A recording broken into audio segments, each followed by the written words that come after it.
Okay, September 24, Tuesday, video number 2, different subject.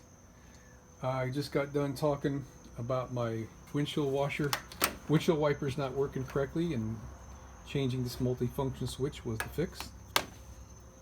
So that's a done deal, actually. Nothing but net. Couldn't be happier. So now I want to take a couple minutes and talk to you about my door seals for my buyer's products compartments. I paid close to $400 for that aluminum compartment right there, and there's 3 more on the other side. So let's just say I have a big investment in these damn compartments, and I'm very disappointed in these door seals because they leak. And I think it's because of this kink in the corners that the water kind of pools around and gets past there. I already talked about this the other day, so I'm not going to spend too much more time talking about it, but I just wanted to show you the whole seal. It clips on with this onto the edge. And here's what I am planning on doing. I got a sample from McMaster Car of some 5/8 tall bulb seal that's self-stick. Peel the back off. Oh geez, you can't see crap here. Okay, let me get my flashlight. Sorry about that.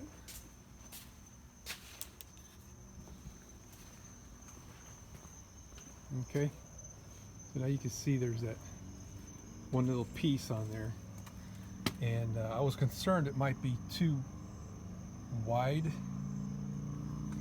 and too rigid. Alright, sorry on that. Because the hole size is like, I don't know, 5/16 or 3/8 or something.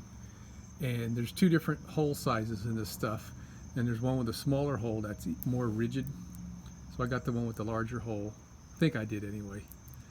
And it's 5/8 of an inch, which I measured that it should have about a 1/2 inch of crush. And you know, a 1/2 inch of crush right here, I mean 1/2 inch, an 1/8 inch, sorry. An 1/8 inch of crush right here, you can push on it and it squeezes really easily. But over a large surface, an 1/8 inch of crush, it could make the door too hard to close, right? So what I'm planning on doing as part of the install is I'm going to file these little weld bumps down so that it'll be a smooth surface here. And I just checked in the back. The weld is clean through this, so I don't have to worry about that being a structural issue.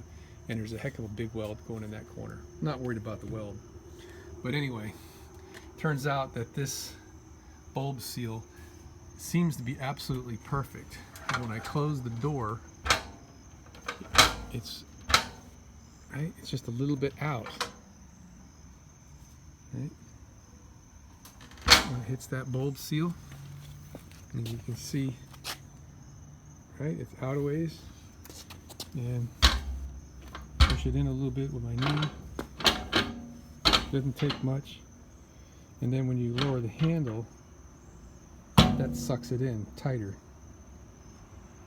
And it actually could be set a little bit tighter than where I have it. So all that being said, I think that bulb seal is going to be perfect.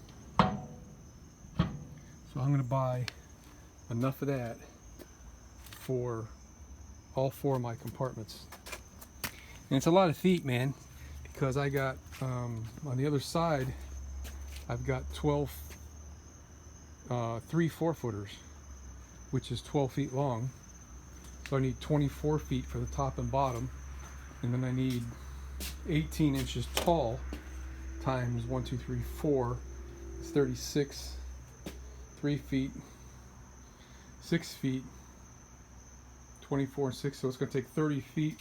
If I'm doing the right math in my head, I need 30 feet of this stuff for that side, and then another, 8 feet or so to go around that.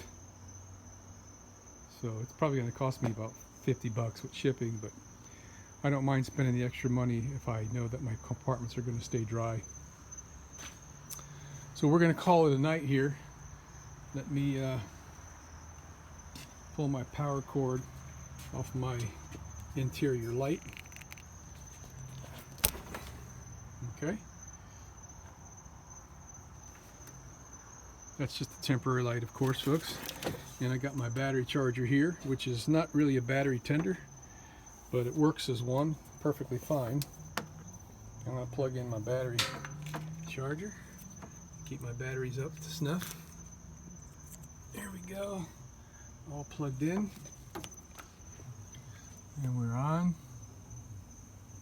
charging about 2 amps or so. Oh my gosh, it feels so good. Got all this put together. Wipers are on. Everything's working. Great.